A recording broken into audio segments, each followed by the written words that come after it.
Olá, eu sou Felipe Roque, sou médico hematologista aqui na BP.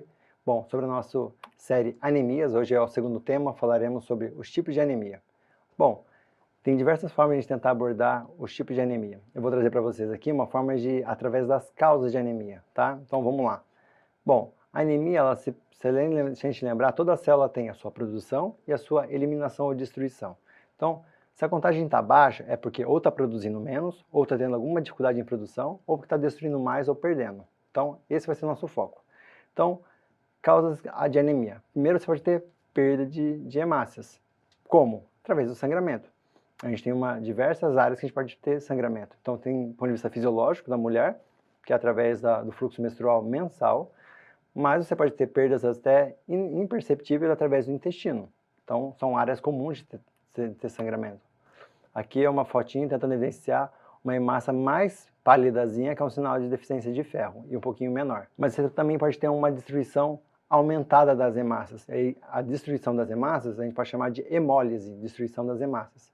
Você pode ter mecanismo imunológico, então doenças autoimunes podem causar isso, mas, corrigindo ali, os linfomas, que são doenças oncológicas, também podem causar isso, né? Através de mecanismo imunológico. Produz uma proteína que se liga à hemácia, que favorece ela ser destruída. Então aqui são duas imagens de uma anemia hemolítica autoimune, em que você tem uma destruição, a célula geralmente destruída, ela vai perdendo ao longo do tempo a sua membrana e vai ficando mais esférica. E aqui é uma condição causada por linfomas, que são a crioglobulinemia. Existem outras causas, mas os linfomas são uma das possíveis causas, em que você favorece inclusive os aglomerados, elas se aglutinam, certo? Você pode também ter infecções que favorecem a destruição do glóbulo vermelho. Então, duas infecções bem clássicas. A primeira é a malária, tá? E a segunda é a babesiose. Se vocês olharem aqui, tem uma hemácia e tem uma estrutura interna. A estrutura interna é o parasita da malária, e aqui também da babesiose. Então, faz parte do ciclo e da fisiopatologia dessas doenças a destruição dessa célula hospedeira para continuar a proliferação. E, causando a destruição, você tem anemia. Bom, uma outra situação em que pode ter aumento da destruição do glóbulo vermelho, de hemólise, é alguns medicamentos. Isso, existe uma predisposição em algumas situações que é uma deficiência enzimática. Existe uma deficiência enzimática chamada G6PD, em que ocorre quando exposta a alguns antibióticos, ela causa uma hemólise maciça também, tá? Então, a gente suspeita dela na microscopia, quando você percebe essas hemácias aqui, ó, metade dela está com com hemoglobina, a outra metade da hemácia está mais pálida. Então, isso é um sinal indireto que pode ter essa deficiência. E aí você tem que fazer a pesquisa específica dessa enzima. Você pode também ter uma outra situação que favorece a hemólise, as doenças de membrana. Então, a hemácia, ela tem não só no seu núcleo as proteínas, a hemoglobina, mas você tem toda uma estrutura que chama de citoesqueleto, que dá aquela forma biconvexa. Aquele formato depende de várias proteínas diferentes. Se você tiver mutação dela, aquele formato geralmente não se mantém. E não se mantendo, a viabilidade, o tempo de vida da hemácia é menor. Então aqui tem alguns exemplos, né? Você tem uma que favorece a formação de células esferocíticas, ou seja, redondinhas, parece uma esfera, chamada esferocitose, é uma doença de membrana. Aqui é uma similar, que é uma proteína diferente, que favorece ela ter uma formação de elipse, a eliptocitose. E aqui é a chamada de estomatocitose, e tem esse nome porque as hemácias parece que tem uma boquinha. Estômato vem do grego que significa boca. Você tem outras doenças relacionadas àquela proteína, a hemoglobina, ela pode ter uma deficiência também congênita, de mutações. E isso favorece também o tempo de vida dessa hemácia ser menor, então ela ser destruída de maneira mais precoce. Duas clássicas são a anemia falciforme, doença falciforme e a talassemia. Então aqui, ó, essa hemácia redondinha é o, digamos, o habitual. Mas se você olhar aqui, ó, tem uma aqui que ela parece uma foice. É um paciente com anemia falciforme, que é a lâmina de sangue desse paciente. Aqui são hemácias mais pálidas, pequenininhas, que é um sinal indireto de que pode ter uma talassemia por detrás disso. E aqui uma outra hemoglobinopatia chamada SC, em que as hemácias parecem alvo. Então é uma forma de a gente suspeitar dessa doença. E por fim, outra forma de você ter hemólise é se você tiver para quem tem válvula cardíaca, essa válvula está disfuncionante, não está bem acoplada. Então isso forma um turbilhonamento, esse turbilhonamento favorece a destruição de hemácias causando hemólise. Então isso às vezes é um sinal indireto em que o paciente que tem válvula cardíaca pode estar disfuncional. Então aqui são alguns achados na microscopia. Isso aqui, então, achados iniciais, mas existem para cada um desses formas específicas de você pesquisar a doença de base. Bom, outra forma, como a gente comentou, aqui é perda, a gente comentou um pouquinho sobre a perda das hemácias, aumento da destruição, mas você pode também, uma das causas de anemia é diminuição da produção de hemácia. Então, pode estar faltando matéria-prima para a produção do glóbulo vermelho. Então, para a produção do DNA naquela fase inicial, precisa de vitamina B12 e ácido fólico, que se tiverem em menor quantidade, dificulta a produção do glóbulo vermelho, pode causar anemia, mas também a deficiência de ferro é muito importante. Como a gente comentou, o núcleo de ferro ele é essencial para a produção da proteína responsável por carregar oxigênio. Você pode ter também doença renal crônica, e isso acontece por quê? Porque a produção de eritropoetina, que é o hormônio que vai estimular a produção de glóbulo vermelho, ele é produzido pelo rim. Então, todo paciente que tem uma doença renal crônica, que não precisa estar em fase de diálise, pode ter deficiência desse hormônio e causar anemia. Tá? Esses desenhos aqui evidenciam para a gente um achado indireto de uma deficiência de B12 e ácido fólico, que é o quê? A célula normalmente ela só tem 3 segmentações. Aqui vocês percebem que ela tem mais do que 4 segmentações, inclusive, tanto essa quanto essa. Então isso é um sinal indireto de deficiência de B12 e ácido fólico. Uma outra causa por diminuição da produção são doenças crônicas inflamatórias. Como assim?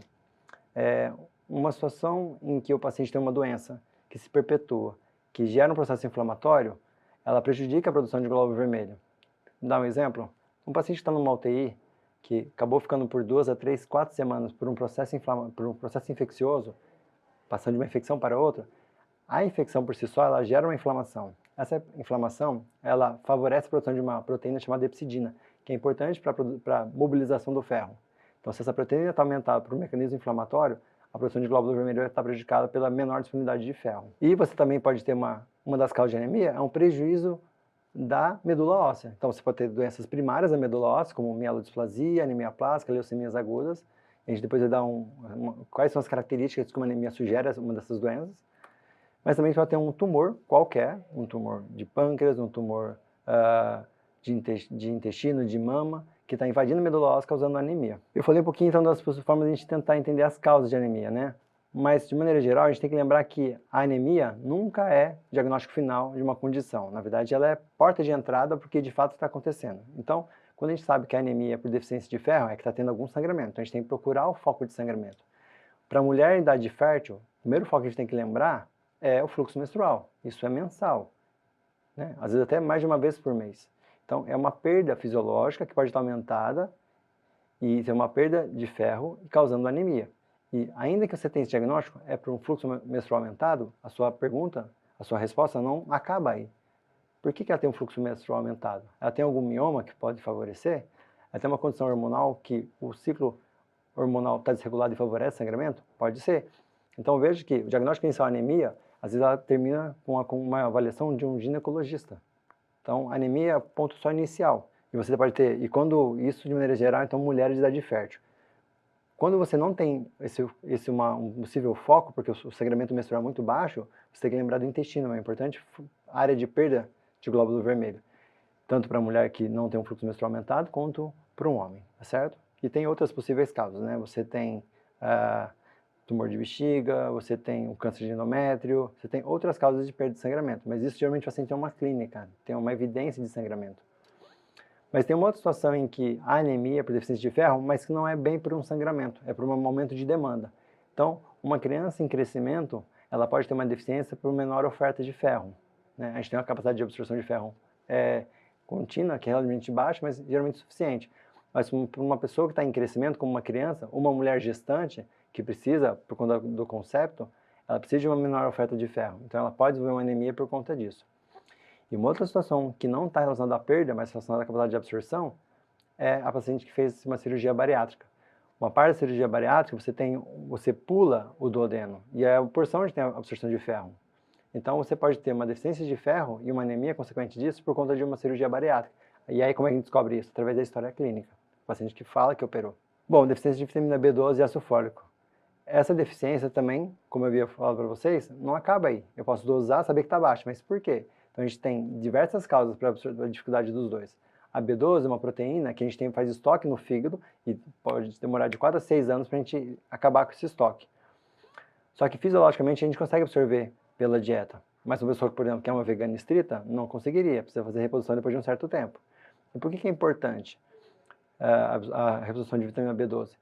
Porque a B12 ela é absorvida muito pouco, de maneira muito pequena, a quantidade livre de B12. Ela precisa de uma proteína produzida no estômago para absorção, chamada de fator intrínseco. Então, patologias relacionadas ao estômago podem causar uma deficiência de B12.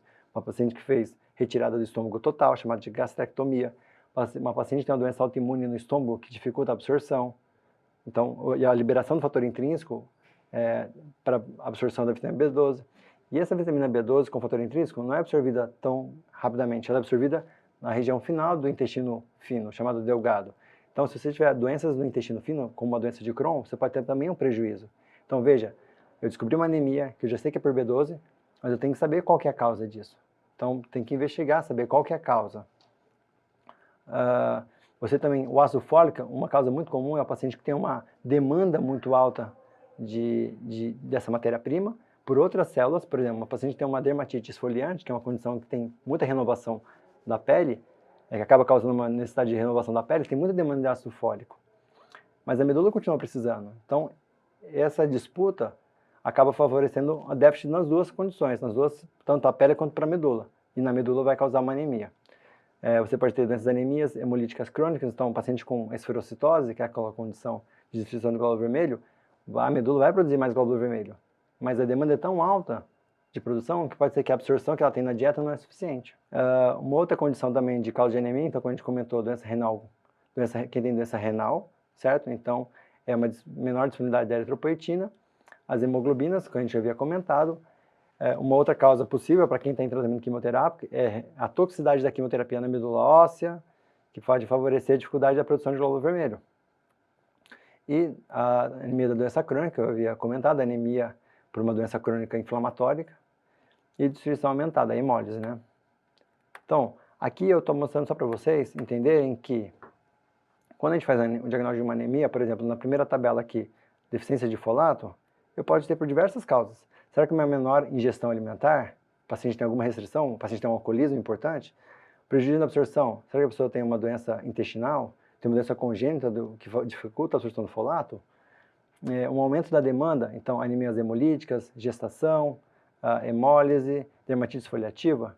Então veja que a anemia é só diagnóstico inicial, precisa ainda caracterizar, saber por quê, para poder tratar a causa de base. Aqui é B12, que eu havia comentado com vocês, e aqui uma doença de medula óssea, que pode ser nascido com a pessoa, uma doença congênita, mas pode ser adquirida. Tem infecções que podem favorecer isso, pode ter tumores que podem favorecer de maneira imunológica e assim por consequente. Bom, como vocês viram, tem diversas causas.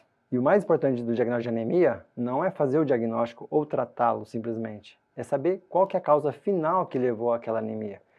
Uma forma que o médico hematologista ou o profissional clínico, ou seja, qual médico vai cuidar desse paciente, ele vai se basear, uma das formas mais clássicas da gente cuidar e tentar investigar é através de uma característica do glóbulo vermelho. Se o glóbulo vermelho, o tamanho dele habitual é em torno de 80 a 100 centilitros, que é o tamanho dele. Esse é o valor habitual dele. Quando ele está menor que 80, ele favorece pensar em algumas patologias, então deficiência de ferro, doença de hemoglobina, como talassemia, e doença de membrana, como a esferocitose.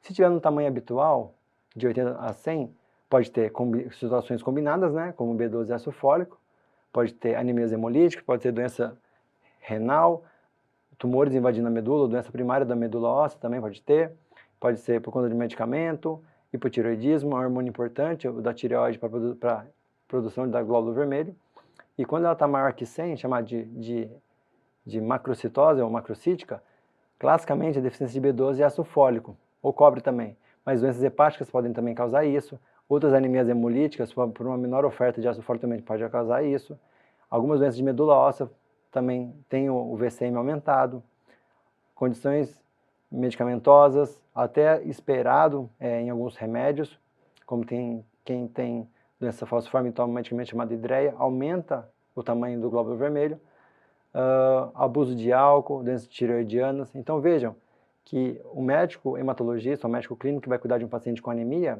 ele nunca tem diagnóstico final como anemia. Ele tem que sempre ver a causa final e a partir da causa final, ele de fato saber se ele resolveu o problema para poder evitar que isso recorra. Porque simplesmente dar o diagnóstico de anemia, ou eventualmente até tratar uma deficiência de ferro, sem ter investigado o porquê está sangrando e de onde está sangrando, você não deu o diagnóstico final e não terminou a sua investigação. Você ainda precisa saber a causa final, para aí sim tratar e saber que a causa está resolvida, ou pelo menos melhor conduzida, certo? Bom, obrigado a todos e até a próxima aula.